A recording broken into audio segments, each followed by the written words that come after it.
Ich habe mein erstes Spiel Kings of War gemacht in der 4. Edition und es stellt sich natürlich die Frage, einerseits fühlt es sich noch immer an wie Kings of War und natürlich die zweite Frage, wie ist das Spiel selbst ausgegangen?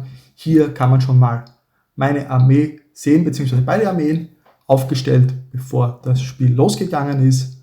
Ich werde dann auch gleich noch ein bisschen auf meine Armeeliste eingehen, aber mal vorneweg gleich die Frage oder die erste Beantwortung. Ja, es fühlt sich noch immer an wie Kings of War, jetzt auch in der 4. Edition. Es sind aus meiner Sicht sogar diverse Sachen ein bisschen leichter gegangen. Man kann sich besser bewegen, man ist etwas generell beweglicher durch das doppelte Pivot, das man jetzt eben hat. Auch das Messen ist etwas einfacher von der Hand gegangen als noch in der Vergangenheit.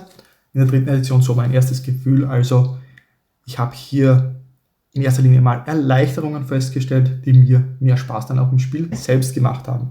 Und damit hätte ich aber auch gesagt, gehen wir mal über meine Armeeliste drüber. Wie gesagt, bereits, ich habe Northern, oder wie zu sehen war, ich habe Northern Alliance gespielt. Das ist eben meine Armee aktuell bei Kings of War neben dem Aufbauprojekt, das ich ja schon in ein paar Videos jetzt hier auf dem Kanal hatte. Aber ich habe mir gedacht, ich bringe meine Northern Alliance mal in die 4. Edition mit 2300 Punkten. Ich versuche mal, was ich hier hinbekommen kann. Und wie man schon sieht, ich bin genau hingekommen. Angefangen habe ich bei meiner Liste eigentlich hier nicht mit dem Tain, sondern mit einem Lord Frostfang. Aber da bin ich dann mit den Punkten nicht ganz hingekommen als Warlord. Denn die beiden machen jetzt nicht so viel Unterschied. Wenn man eben dem Tain auch noch den Frostfang gibt, dann hat er eben Speed 7 genauso 5 Attacken statt 7 Attacken. Nerf 15 statt 17 und kostet aber statt 180 Punkte nur 125 Punkte, beziehungsweise eben ein bisschen mehr, wenn man ihm eben dann einen Frostfang dazu gibt. Und habe ich mir gedacht, okay, ist jetzt nicht so viel, auch beide treffen auf die 3 Plus und Defense 5 Plus. Also habe ich mir gedacht, ich probiere den mal aus, anstatt den Lord Frostfang, weil ich damit eben auf die Punkte hingekommen bin und dadurch ergab sich dann auch die Armeeliste, wie sie hier war, wie ich sie dann schlussendlich eben gespielt habe. Wie gesagt, ich habe dann Grimm genommen als Warlord, weil ich einerseits eben das Modell habe und weil ich auch ausprobieren wollte, bei den Command Orders mit 3 Würfeln zu werfen statt 2. Das ist dann doch etwas besser noch, um die Command Orders durchzubekommen. Das wollte ich daher unbedingt drinnen haben. Also war ein Warlord in der Hinsicht gesetzt für die Liste und es ist halt dann eben Grimm schlussendlich dann geworden. Stellt sich dann natürlich jetzt auch für euch dann noch die Frage, findet irgendwer den versteckten Ice Giant in der Liste bzw. auf den Bildern? Dann habe ich eine Ice Queen mitgenommen, auch die mit Benchant und Heal, was ich grundsätzlich immer dabei habe. Heal 5 und das hat mir tatsächlich sehr, sehr viel gebracht in diesem Spiel und das habe ich auch in der 3. Edition schon festgestellt, der auch hier die Zusammenstellungen wie eben in der Vergangenheit, schon in der 3. Edition. Dann der Dain, wie gesagt, am Frostfang als 3. Modell. Ich habe dadurch auch genug Inspiring mit in der Liste. Also das hat dann auch schon gut funktioniert mit der Anzahl an Einheiten, um hier ganz gut das aufgeteilt zu haben.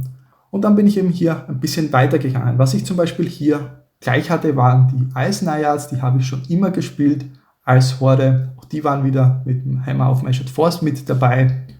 Ansonsten, was sich aber geändert hat, sind die Packhunters. Ich hatte früher die Packhunters als Troops mit dabei gehabt für ein bisschen Beschuss, beziehungsweise teilweise dann auch als Regimenter und habe das jetzt hier umgeändert, habe nur mehr ein Regiment mitgenommen, auch mit den Javelins, weil ich mir gedacht habe, die Armee geht sowieso nach vorne. Also während ich nach vorne gehe und die Distanz verringert zum Gegner, dann wird aber noch ein bisschen beschossen mit Piercing 1. Das ist der Gedanke und ansonsten mit eben auch ein bisschen Melee 4 Plus können sie auch ganz gut ein bisschen im Nahkampf austeilen mit 12 Attacken. Also das ist so ein bisschen der Gedanke dahinter. Und dafür sind eben jetzt hier dann 2 Regimenter Human Tribesmen dazugekommen, die ich bisher tatsächlich noch nie gespielt hatte in der 3. Edition. Hat sich aber gezeigt, die sind wirklich gar nicht so schlecht durch Speed 5, vor allem aber auch hier Melee 3 Plus und eine Defense von 5 Plus durch die Schilde. Das finde ich eine sehr gute Änderung. Dass sie da jetzt ja auch mehr aushalten, weil ich glaube, sie waren früher auch nur Defense eben 4 Plus, obwohl sie Schilde hatten. Dass das hier jetzt mit aufgenommen worden ist in die Regeln, das auch so darzustellen, wie es die Figuren haben, finde ich persönlich sehr, sehr gut. Dann hatte ich auch wieder eben die Snow Foxes dabei, 2 Troops, ganz typischerweise. Auch die, wie auch schon in der 3. Edition, können auch tatsächlich auch im Nahkampf einiges, obwohl nur Melee 5 plus, aber die haben eben 10 Attacken, Nerf von 11 und eben auch mit diesen ganzen Wishes hier dabei zum Beispiel und dann auch Stealthy. Sie sind nicht so einfach zu treffen und können dann auch noch ganz gut im Nahkampf eben auch austeilen dadurch, also zumindest so meine Erfahrung. Dann auch die Halfguard hatte ich schon immer dabei. Auch hier habe ich die Maze of Crushing dann mitgenommen. Auch das finde ich eine sehr gute Einheit mit eben auch wieder Melee 3 plus und Defense 5 plus und eben 20 Attacken. Das ist schon beim Regiment nicht so verkehrt. Mit dem Crushing 2, Retaliate braucht wahrscheinlich kein Mensch, aber auch was auch generell auch ganz gut ist in der Armee, ist eben dieses Wild Charge 1, weil dadurch ergibt es sich doch durchaus, dass man hier mal auch einen Angriff hinbekommt, weil der Gegner vielleicht nur den Speed 5 und damit eine Angriffsreichweite von 10 im Kopf hat und auf das Wild Charge vergisst und dann hat man aber mit 11 Zoll auf einmal doch die Reichweite, um in den Nahkampf zu kommen. Dann auch noch typischerweise Snow Trolls hatte ich mit dabei in der Vergangenheit als Regiment, beziehungsweise damals noch Regiment eben mit den 3 Modellen und jetzt eben als großes Regiment mit auch 16 Attacken, auch hier wieder Defense 5 plus, auch das eben hier der Gedanke mit Wishes wieder, um eben im Nahkampf zu wiederholen und Regeneration 5 plus und die Regeneration haben wir ja zum Beispiel auch bei den Naiads. Auch das ein Gedanke, das ein bisschen zu wiederholen. Dann hatte ich die Tundra Wolves noch dabei, weil die haben Speed 9, können sehr gut über die Flanken angreifen, auch mit wieder 3 plus treffen. Nur Defense 4 plus ist jetzt nicht so gut mit 14 Attacken, meiner Meinung nach, aber ich habe sie halt mitgenommen, weil ich habe sie fertig und ich wäre sonst nicht auf die Punkte gekommen. Und was ich auch auf alle Fälle wieder probieren wollte, war die Frostfang-Kavallerie. Mit Speed 7 sind sie natürlich langsamer als andere Kavallerie aufgrund der großen Kavalleriemodelle. Aber auch hier wieder treffen auf die 3 plus im Nahkampf, Defense 5 plus und die haben hier aber 30 Attacken. Und das ist natürlich schon etwas immens stark. Es sind sehr, sehr viele Attacken mit Crushing 2 auch wieder. Noch hier Wild Charge 1, also da kommt man dann 15 Zoll weit im Angriff. Da geht schon einiges. Das hat, wie gesagt, dann 2300 Punkte ergeben mit 13 Einheiten und Total Unit Strength von 24, also schon ganz gut aufgestellt und auch 3 Units, die Inspiring mitbringen. Dann hier mal eine Übersicht der aktuellen Command Points noch, der Command Orders, die ich zur Verfügung habe. Das sind eben Tenacity und Tactical Retreat, die beiden neuen, die mit dem aktuellen neuen Buch dazugekommen sind und eben die anderen beiden, die dann schon gar nicht so schlecht sind. Vor allem, was ich sehr viel gebraucht habe, ist eben den Reroll. Das Tenacity habe ich sehr häufig im Verlauf des Spiels eingesetzt und war schon eigentlich ganz gut. Und Chilling Presence eigentlich in der Hinsicht überhaupt noch nicht. Gleich wie Infantry und Heavy Infantry mit dem Fortalana habe ich nicht wirklich, kann ich mich jetzt nicht erinnern, gebrauchen können und ist dann natürlich auch mit der 5 Plus natürlich auch sehr schwer im Vergleich zur 3 Plus das Ganze durchzubekommen. Aber eben wenn man es durchbekommt, dann bekommt die Einheit eben Vicious Combat. Da aber schon einige Einheiten bei mir Vicious haben, war das nicht so relevant und daher war hier Tenacity bei mir definitiv das Hauptthema. Aber wenn wir zurückschauen, hier war die Aufstellung. Was mir jetzt noch bleibt am Ende dann von diesem Spiel, ist hier in meine App das Ganze einzutragen. Ich habe da eine App gebaut, wo ihr Spielsysteme eintragen könnt. Die ist aktuell in einem geschlossenen Test und jeder, der Interesse daran hat, kann sich hier gerne daran beteiligen. Link dazu in der Videobeschreibung. Wie man schon sehen kann, ich habe hier auf der Seite die Kavallerie aufgestellt mit dem Tynan Frostfang. Dann in der Mitte eigentlich meine Ice Naiads und eigentlich die ganze Infanterie, die etwas stärker austeilen kann und auch aushalten kann. Habe dazu dann noch die Beschusseinheit ein bisschen weiter vorne aufgestellt, beziehungsweise hier neben der Kavallerie. Das war dann schon nach meiner ersten Bewegung, soweit ich mich erinnern kann, das Bild, weil ich habe eben angefangen, habe mich dann nach vorne bewegt. Man muss auch hier noch kurz erwähnen, die beiden Einheiten mit den Javelins, jetzt rechts außen und eben etwas in der Mitte, das sind meine Nahkampfeinheiten und die Einheit, die neben dem Teil steht, wo nur 4 Modelle drauf sind, das ist eben die Beschusseinheit. Da muss ich ein bisschen proxen, weil ich eben die Modelle nicht anders aktuell habe. Und wie man sieht, ich habe mich eben hier aufgestellt, um dann eben in den Wald zu kommen mit meiner Horde, um hier möglichst gut von Defense auch zu profitieren, um möglichst schwer getroffen zu werden. Ansonsten die Kavallerie ist wie gesagt auf der Flanke, weil sie relativ schnell ist und mein Gegner, wie man hier schon sieht, die Aufstellung noch bevor er sich bewegt hat, auch hier wieder die Kavallerie auf der Flanke bei ihm, auch links außen, wie man sieht, und ansonsten eben hatte er 2 Moloch-Einheiten dabei und alles andere, wie man es eben so einigermaßen hier sieht. Ich kenne jetzt die Einheiten nicht ganz genau, ich habe jetzt leider auch die Armeeliste selbst nicht zur Verfügung. Ich werde das eventuell in Zukunft dann mal nachreichen. Dann hier nochmal ein kurzes Bild ebenfalls nach meiner ersten Bewegung, weil viel mehr ist im ersten Zug nicht passiert. Man sieht hier jetzt auch links außen bei mir noch die Tundra Wolves, eben die habe ich auch gleich wie erst seine Kavallerie ganz außen aufgestellt auf einer Seite, weil ich mir hier gedacht habe, okay, es geht hier darum, 4 Missionsziele, 4 Punkte, Objectives zu halten, eben jeweils auf den Flanken einmal in der eigenen Zone und in der gegnerischen Aufstellungszone.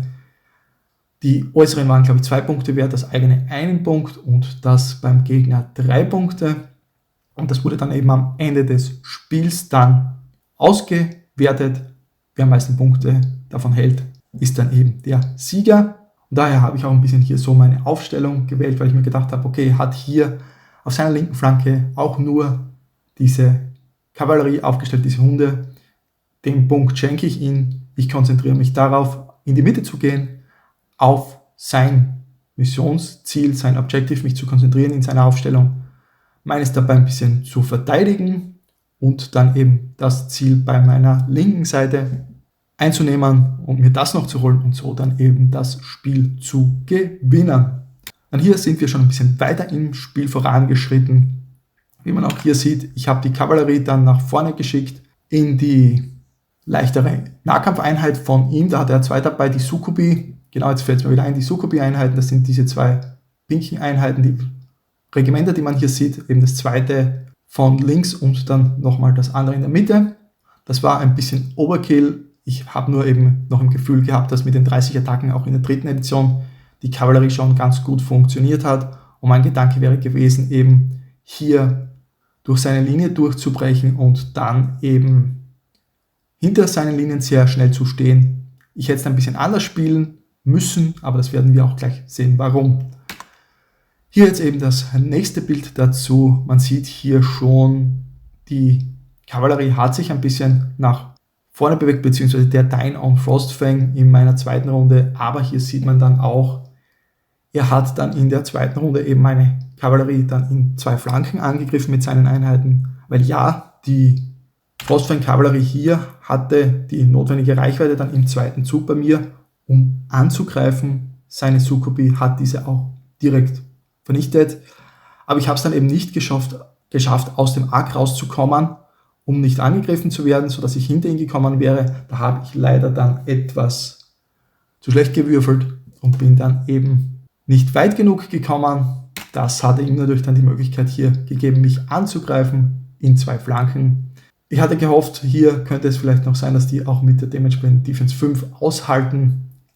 Werden wir aber auch gleich sehen, was hier das Endergebnis war. Dann haben wir hier dann noch die Trolle, haben wir die vorher schon gesehen. Auch die waren hier auf den Bildern noch gar nicht zu sehen. Die sind bei mir ganz außen rechts gestanden. Haben wir hier jetzt am Bild, dass ich sage, eben mit den beiden Einheiten hier rechts wollte ich dann seine Hunde eben aufhalten. Gegebenenfalls so lange wie möglich. Und in der Mitte sind wir eben dann ab Runde 2 dann aufeinander getroffen. Er hat hier, wie man auch sehen kann, bei dem einen Geländestück auf der linken Seite dann meine Beschusseinheit angegriffen in der Front mit seiner zweiten Einheit Sukubi und seine große Horde in der Mitte ging dann eben auf meine Horde Eisnaiads und ich hatte dann eben hier auch dahinter meine Ice Queen mit Heal stehen, damit die recht gute Reichweite für alle Einheiten hat. Und wem schon aufgefallen ist, hier bei dem Geländestück auf der linken Seite steht auch der Ice Giant, aber wie man eben sieht, ist hier nur die Base zu sehen, denn der ist nicht drauf geblieben, der war dann zu schwer beim Bewegen und ist umgekippt, daher ist hier nur die Base zu sehen im Spiel. Ansonsten hat er diverse seiner Einheiten noch im Hintergrund gehalten und hat sich damit eigentlich nicht wirklich großartig bewegt. Was ich aber sehr gut fand, war die Art und Weise des Einsatzes seiner Charaktermodelle, denn die waren sehr unterstützend eben tätig, wo ich mir dann auch ein paar Mal gedacht hätte, okay, ich hätte hier jetzt vielleicht angegriffen oder irgendetwas Ähnliches gemacht, aber er hat sie dann doch als Support-Einheiten eingesetzt, was bei mir natürlich mit der Ice Queen logisch war und auch der Dain so ein bisschen, aber da habe ich doch eher den Gedanken bei mir gehabt, mit dem Dain, da kann ich ja doch eher angreifen. Das hat er komplett anders gespielt. Dann geht es hier weiter, nächste Runde, man sieht hier schon, meine Beschusseinheit wurde ausgelöscht durch seine Succubi, aber auch seine Succubi-Einheit ist mittlerweile weg. Die wurde dann von mir gegengecharged. Das war, glaube ich, dann der Ice Giant und hat die einfach mal mitgenommen in der dritten Runde. Auf der linken Seite außen bei mir, hier sieht man jetzt, nachdem die Kavallerie vernichtet worden ist und er sich mit seinem zweiten Regiment mal zurückgehalten hat, habe ich seine Horde auf der linken Seite angegriffen, also auch ganz außen bei ihm rechts, zusammen mit der Tundra-Wölfen und auch dem Dain on Frostfang, wie man hier sieht. Habe auch ein bisschen Schaden schon hier verursacht und gemacht. Und was man hier außen schon sieht, man sieht hier dann im nächsten Bild noch etwas besser, da gehe ich gleich drauf ein. Ansonsten hier in der Mitte ging der Kampf eben weiter zwischen den beiden Horden und auch der Halfguard, die jetzt mit dazugekommen ist von meiner Seite. Auch hier, was ich interessant fand, ist jetzt eben der Punkt, man kann hier jetzt seine Attacken ein bisschen aufteilen, weil früher, wenn man mit so zwei Einheiten, wie in seinem Fall hier im Nahkampf war, hat man ja trotzdem nur eine Counterattack gemacht gegen eine der zwei Einheiten und jetzt kann man eben die Attacken aufteilen. Das ist auch etwas, das ich sehr, sehr positiv empfunden habe hier jetzt in der neuen 4. Edition. Eine Sache hier noch ganz interessant waren die Snow Foxes hier in der Mitte, denn das ist eine seiner Moloch-Einheiten, die er hier auf die Art und Weise dargestellt hat und die wurde mehrere Runden lang durch diese kleine Einheit aufgehalten und hat immer wieder Schaden kassiert, wo er immer ein bisschen wieder was regenerieren konnte, aber dann ist immer wieder neuer Schaden durch das Vicious auch dazugekommen. Also wie ich schon vorhin sagte in der Einleitung, ich finde die Armee bzw. diese Einheiten, diese Snow Foxes eigentlich sehr, sehr gut für das, was sie auch an Punkte kosten. Dann hier ganz rechts außen der Punkt, da habe ich einen ziemlichen Fehler gemacht. Ihr seht es hier schon, er hat es hier geschafft, weil ich mich falsch positioniert habe mit seiner Kavallerie bzw. seinen Hunden hier meine Nahkampfeinheit, meine normalen Tribesmen hier in der Flanke anzugreifen, weil er sie dann doch noch gesehen hat. Das habe ich vollkommen dann von meiner Seite leider übersehen. Habe dann meine Snow Trolls dementsprechend positioniert, dass ich eben ihn angreifen kann oder wenn er eben sich entschließen soll anzugreifen, dann nur die Front. Und dann hat er aber leider gesehen, was mir nicht aufgefallen ist, er hat Sichtlinie auf die Infanterie dahinter und kann diese in die Flanke angreifen. Damit war meine Positionierung komplett für nichts mit den Schneetrollen. Ansonsten sind wir hier noch einigermaßen ähnlich, was die Einheiten betrifft. Da ist noch nicht mehr so viel mehr passiert. Dann, weil man hier sieht, wenn wir uns das anschauen, hier sind wir bei dem Geländestück auf der linken Seite. Wir sind hier noch immer in Runde 3. Er hat hier dann in seiner Runde 3 eben den Nahkampf hier hinten ist noch immer im Gange. Hat er dann seine zweite Einheit Moloche, die man hier sieht mit dem Marker drauf, dann eben nach vorne bewegt, um mich dann zu umgehen. Wie man sieht, also da hat er sich dann nicht dazu entschieden, irgendwie den Dain in die Flanke anzugreifen oder die Wölfe, sondern hat sich dazu entschieden, hier jetzt auch mal die Base zu sehen vom Ice Giant, der ein bisschen Schaden bekommen hat. Und hier ist mal das Ganze dann nochmal in groß abgebildet. Auch hier sieht man wieder, es ist eben Schaden aufgeteilt worden. Auch wenn man sich das Ganze anschaut, hier hat man ein bisschen Schaden auf den Ice Naiads gehabt noch und dann am Ende seiner dritten Runde, beziehungsweise hier dann bereits in der 4. Runde, haben sowohl die Ice Naiads als auch die Halfguard ein bisschen Schaden bekommen. Wie schon gesagt, ich habe da jetzt in meiner 4. Runde auch wieder mit Heal gearbeitet, habe dann mit Heal und Regeneration zusammen einiges an Schaden auch hier verhindern können, immer wieder heilen können und so ist das in der Mitte doch einige Zeit lang gelaufen mit den Nahkämpfen. Ansonsten, wie gesagt, hier der Rest ist noch am Laufen. Die Kavallerie hier hinten sieht man schon ganz links unten, die ist schon eine ganze Weile raus aus dem Spiel. Und dann hier am Ende seiner 4. Runde war das, glaube ich, wenn ich mir das so anschaue, genau, da ist dann Folgendes passiert. Man sieht schon, ganz rechts außen, seine Hunde haben meine Infanterie vernichtet. Dann in diesem Zug haben sich dann umpositioniert, um in der Flanke zu stehen von den Snow Trolls, die natürlich noch immer irgendwie falsch gestanden sind, weil sie sich auch gar nicht umpositionieren hätten können, viel anders. Sodass ich auch hier eigentlich mit denen überhaupt nichts in meinem nächsten Zug dann anstellen kann. Auch der Nahkampf hier mit den Schneefüchsen ist noch immer weitergegangen, beziehungsweise waren sich hier möglicherweise gar nicht mehr im Nahkampf. Er hat sich hier vielleicht dazu entschlossen, sie einfach stehen zu lassen. Und eben in der Mitte der Nahkampf ist auch noch immer weitergegangen. Dann ging es hier Runde 5. Da war es jetzt am Ende Runde 5, sieht man hier eigentlich schon, weil, wie man ganz sieht, auf der linken Seite ganz außen, die Tundra-Wölfe wurden bereits in der Runde zuvor vernichtet. Jetzt ist nur mehr der Tain hier in Runde 5 am Start, alleine gegen die große Horde. Kann hier aber eigentlich, wie man sieht, ganz gut durchhalten, auch alleine.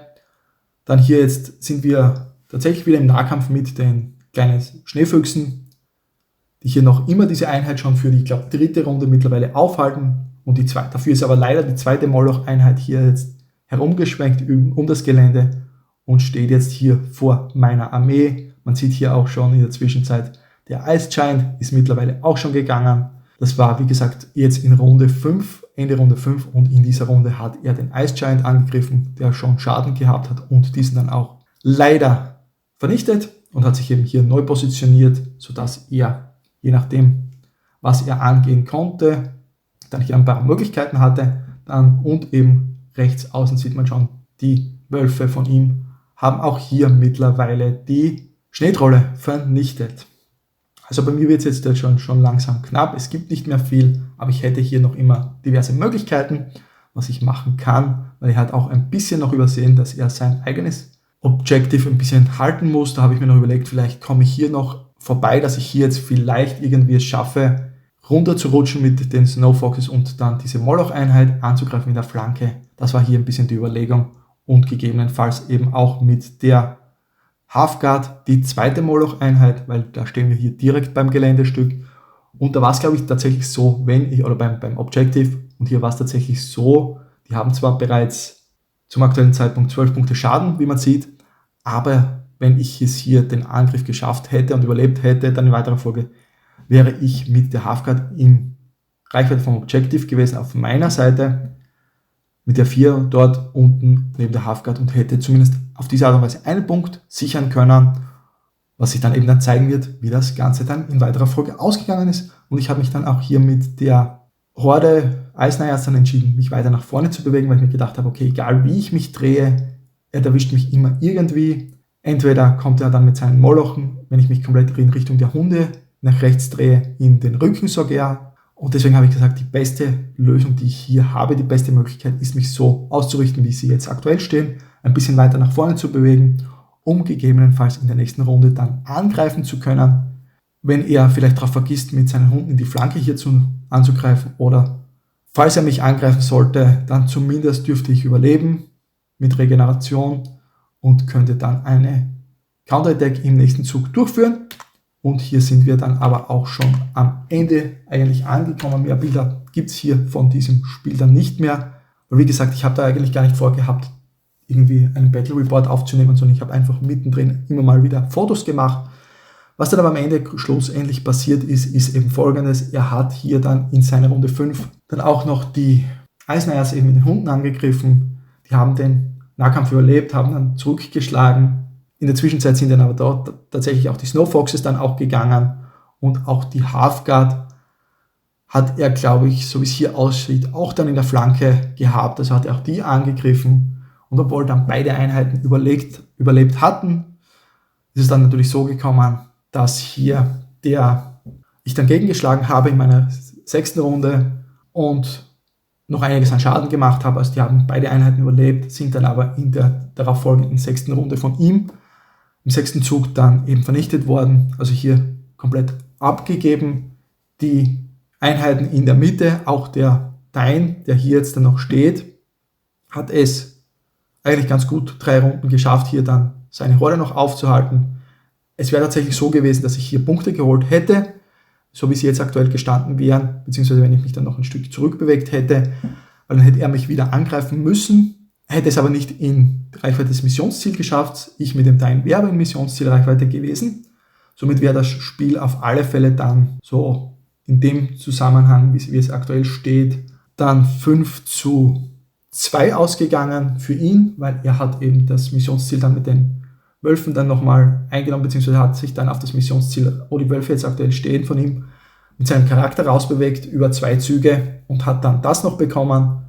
Und eben das Missionsziel hier, wo die Halfguard aktuell steht, hat er dann natürlich auch am Ende gehabt. Damit wäre das zu dem Zeitpunkt ein 5:2 gewesen.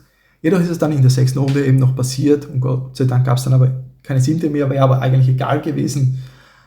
Er hat es dann in der 6. Runde noch geschafft, den Dein zu vernichten und sich weit genug nach vorne zu bewegen, um auch dieses Missionsziel, glaube ich, tatsächlich noch einzunehmen auf meiner linken Flanke. Dann eben, wie gesagt, rechts die Flanke hat er mit einem seiner Charaktermodelle geholt. Das Missionsziel auf meiner Seite hat er geholt durch die Moloche, die hier sich herumbewegt haben um das Geländestück für 2 Runden. Und eben dann ist er noch draufgekommen, ja Moment mal, er kann sich in der letzten Runde ja noch zurückbewegen mit seinem Charaktermodell, weil der hat auch Unit Strength gehabt, auf sein eigenes Missionsziel, wo er aktuell außerhalb der Reichweite war und kann auf diese Art und Weise eigentlich alle Missionsziele dann sichern. Gegebenenfalls war dann nur das Missionsziel hier auf der linken Seite, das er nicht bekommen hat. Das bin ich mir jetzt aber nicht mehr ganz sicher, aber im Endeffekt ist es dann entweder, wenn man schaut, hier die 3 Punkte von mir auf meiner Missionszielseite plus sein Missionsziel sind 4 Punkte für ihn, plus die 2 auf rechts außen waren dann 6 Punkte, dann hätte er 6:0 gewonnen und das war, glaube ich, dann das Endergebnis. Und wäre ein 8:0 gewesen, hätte er auch das Missionsziel beim Dein außen links auch noch eingenommen. Aber da war er, Gott sei Dank, dann draußen. So ist es dann nur ein 6:0 statt ein 8:0 geworden. Macht natürlich keinen Unterschied, war eine Niederlage für mich. Fürs erste Spiel aber ganz gut. Und vor allem, was ich hier interessant fand, wenn man sich das Ganze anschaut, wir sind hier in Runde 5. Ich habe noch überhaupt kein Spiel in dieser Edition gespielt gehabt. Und es sieht jetzt aber nicht so schlecht für mich aus im Großen und Ganzen, wenn man sich das Ganze hier anschaut, nochmal rückwirkend. Ich habe hier eigentlich sehr viele Möglichkeiten gehabt. Das Spiel war sehr, sehr lange, sehr, sehr offen. Ich habe halt dann ein paar Positionierungsfehler gemacht, wie hier mit den Schneetrollen, und das hat dann am Ende dann eben den Ausschlag gegeben, was das Endergebnis betrifft. Aber alles in allem ein sehr cooles Spiel, interessantes Spiel und auch, soweit es mich betrifft, ein sehr, sehr cooles Szenario und ich freue mich schon wieder auf das nächste Spiel. Wie schaut es bei euch jetzt aus? Habt ihr die 4. Edition schon gespielt? Wollt ihr es spielen? Und wenn ihr es gespielt habt, was ist euer Eindruck von der aktuellen 4. Edition Kings of War?